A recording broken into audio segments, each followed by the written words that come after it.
অধিকাংশ মানুষ, শতকরা 98% মানুষ কোরআন হাদিস জানে না।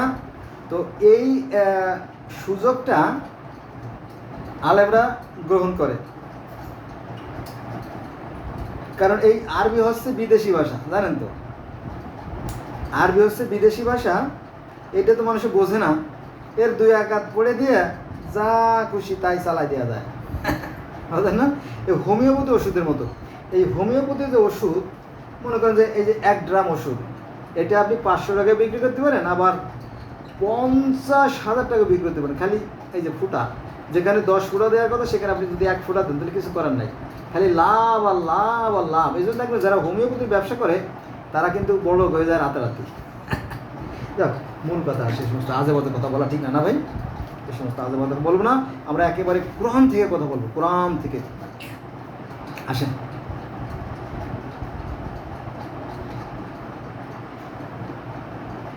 আল্লাহ বলতেছেন, আর যারা, কে বলতেছে? আল্লাহ বলতেছে। আল্লাহ বলুক আর আল্লাহ জিব্রাইল বলুক, ধরে নেন, আর যারা তাতে বিশ্বাস করে যা তোমার প্রতি অবতীর্ণ করা হয়েছে, অর্থাৎ কোরআনে। নবীর পর কি অবতীর্ণ করা হয়েছে? কোরআন। সেই কথা বলছে যে আর যারা তাতে বিশ্বাস করে যা তোমার প্রতি অবতীর্ণ করা হয়েছে কোরআনে, এবং এবং মানে কি? যোগ, মানে এখানে আয়াতটা শেষ হয়ে যায় নাই, বাক্যটা, লাইনটা, সেন্টেন্সটা শেষ হয়ে যায় নাই, এবং তোমার পূর্বে যা অবতীর্ণ হয়েছে পূর্বে, আর পরকালের প্রতি দৃঢ় বিশ্বাস রাখে। সূরা বাকারা আয়াত নম্বর 4। তাহলে পূর্বে কি?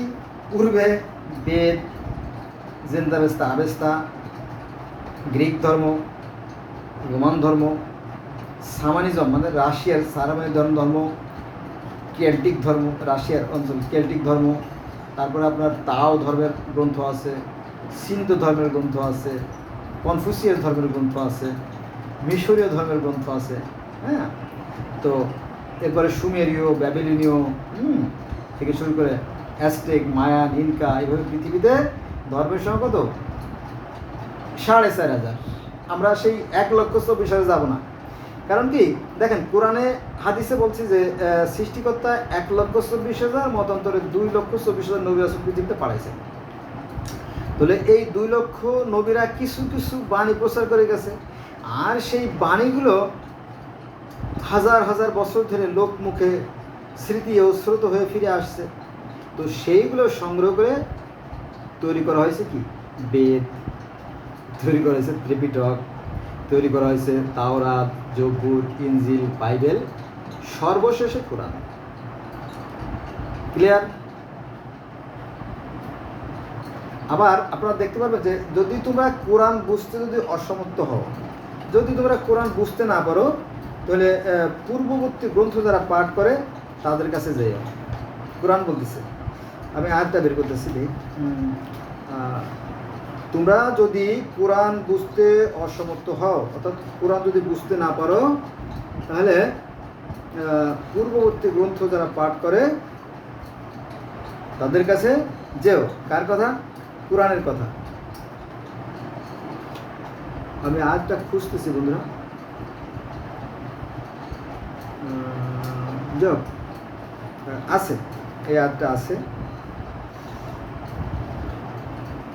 ঠিক আছে? তো কোরআন তো অন্য গ্রন্থকে অস্বীকার করে না। আচ্ছা, আরেকটা আয়াতে যাই। হে নবী, হে নবী, বলুন, কি বলবো?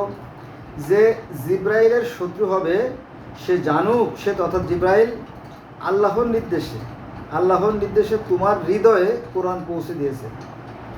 ভালো কথা। যে কোরআন পৌঁছে দেয় তা যা তার পূর্ববর্তী কিতাবের সমর্থ। পূর্ববর্তী কিতাব মানে কি? এর আগে যে সমস্ত কিতাব আপনি ধরে নিতে পারেন, তাওরাত, জবুর, ইনজিল, বাইবেল, এইটা ধরে নিতে পারেন। কারণ কি? নবী মুহাম্মদ সাল্লাল্লাহু আলাইহি ওয়াসাল্লাম শুধুমাত্র মক্কা এবং তার পার্শ্ববর্তী অর্থাৎ মদিনা আরবি ভাষাভাষীর জন্য প্রেরিত নবী। এখানটাও ধরে নিলে বাড়াবাড়ি হয় না আর কি। তো এখানে আল্লাহ বলতেছে যে যা তার পূর্ববর্তী কিতাবের সমর্থক। পূর্ববর্তী মানে কি? এর আগের কিতাব মানে কি? আল্লাহ দেয়া গ্রন্থ। আর সমর্থক মানে কি? সমান অর্থ বহন করে যায়, অর্থাৎ কোরআনে যা আছে বেদে তাই আছে। আপনি দেখেন, আমার ভিডিও আছে, কোরআনে যা আছে বেদে তাই আছে। তাহলে আপনার ভিতরে যে মানে ধর্মের যে হিংসা, বিদ্বেষ, ঘৃণা, এই ধার্মিকতা কিন্তু মানুষের মতো হিংসা, বিদ্বেষ, ঘৃণা সৃষ্টি করে, জানেন তো? আমারটাই সেরা, আমারটাই বড়, এরকম কি? তো এই যে আপনার যে মনের যে কালিমাগুলো, যে ময়লাগুলো, এগুলো দূর হয়ে যাবে। তো যেটা বলছিলাম যে হে নবী বলুন যে জিব্রাইলের শত্রু হবে সে জানুক, সে তো জিব্রাইল আল্লাহর নির্দেশে তোমার হৃদয়ে কোরআন পৌঁছে দিয়েছে, যা তার পূর্ববর্তী কিতাবের সমর্থক এবং মুমিনদের জন্য যা হিদায়াত এবং শুভ সংবাদ। এটা আছে সূরা আল বাকারার 7 নম্বর আয়াত। এখন ওই যে একটা কথা আমার মুখ দিয়ে বেরোয় গেছে, সেটা হচ্ছে যে ধার্মিকতার অহংকার। বলবো? মুসলমানরা মনে করে যে নবী মুহাম্মদ সাল্লাল্লাহু আলাইহি সাল্লামকে সৃষ্টি না করলে জগতের কোনো কিছু সৃষ্টিকর্তা হতো না। আল্লাহর নূর দিয়ে নবীর নূর তৈরি করা হয়েছে। দেখবেন এটা নিয়ে কিন্তু অনেকে বাহাস করে। বাহাস মানে কি? ডায়লগ, দ্যাটস মিন তর্ক, বিতর্ক প্রতিযোগিতা করে কিন্তু। তো এইগুলো করে, এটা কিন্তু সঠিক না, এটা মিথ্যে কথা। নবীর নূরে আল্লাহর নূরে নবীর পদা না, হ্যাঁ, এটা কোরআনের কথা না, এটা শুদ্ধ না। নবীর নূরে 4 জন ফেরেশতা তৈরি, আজরাইল, জিব্রাইল, ইসরাইল, মিকাইল। তো এই ফেরেশতাকে দায়িত্ব দিল, তোমরা একজন সৃষ্টি করো, একজন পালন করো, একজন ধ্বংস করো, একজন মেসেজ দাও, রেজাল্ট দাও। ক্লিয়ার? এটা হচ্ছে কোরআনের কথা। তাও নাই, কোরআনে আপনি এটাও পাবেন না, ঝামেলা আছে, অনেক ঝামেলা আছে। আর জন্য আমি অনুরোধ করবো আপনি কোরআন পড়েন, কোরআন বেশি বেশি করে কোরআন অর্থসহ পড়েন, তারপরে নিজেকে মুসলমান দাবি করেন।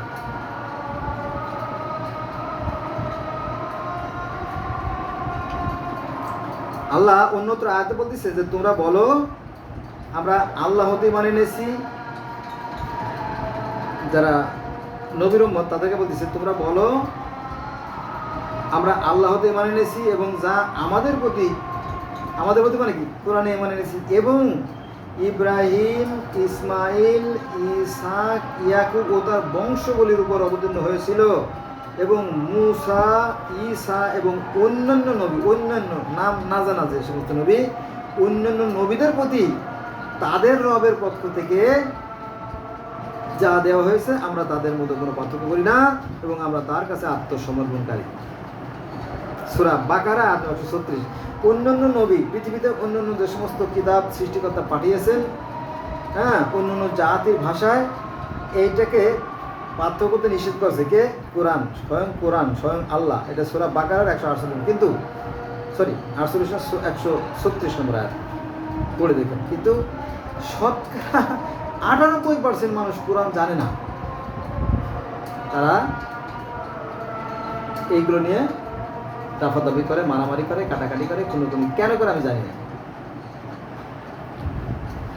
আমার মনে হয় এত কিছু দরকার নাই। সৃষ্টিকর্তা মানুষের যে ভালো মন্দ জ্ঞান দিয়ে দিয়েছে, এই জ্ঞান দিয়ে কাজ করলে বোধহয় আমরা আরো সামনে এগোতে পারতাম। কারণ এই ধর্ম মানুষের মধ্যে বিভেদ সৃষ্টি করে, হিংসা, বিদ্বেষ, ঘৃণা সৃষ্টি করে।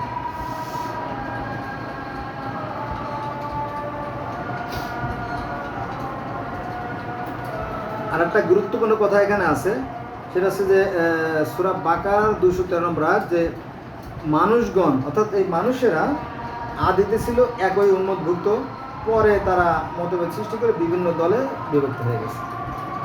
ক্লিয়ার?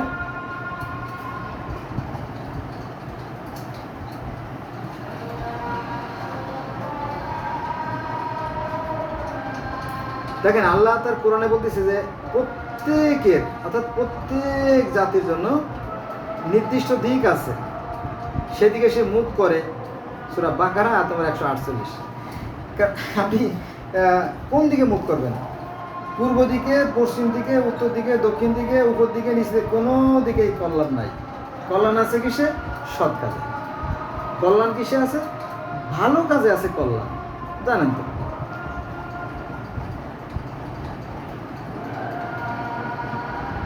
আবার আল্লাহ বলেন যে যেদিকেই তাকাও সেদিকে আল্লাহর দিক। এগুলো বুঝতে হবে। তারপরও আমরা সামাজিকতা রক্ষা করতে গিয়ে বা রাষ্ট্রীয় বা আন্তর্জাতিক মানের যে বিধিবিধানগুলো আছে সেগুলো মানতে গিয়ে আমরা বিভিন্ন ধরনের মক্কায় হজ করতে যাই, তাই না? তারপরে জাতিসংঘের সম্মেলনে যাই, তাই না? এই আর কি, সংসদ ভবনে মিটিংয়ে যাই, তাই না? এগুলো মানুষের তৈরি। আসুন আমরা আমাদের বিবেকে কাজে লাগাই এবং আমরা একটা সভ্য জাতি হিসেবে নিজেকে গড়ে তুলি। আসুন আমরা মানুষ হওয়ার চেষ্টা করি। মানুষ মানুষ আরতির থালা তসবির মালা আসিবে না কোনো কাজে, মানুষ করিবে মানুষের সেবা আর সব কিছু বাদে।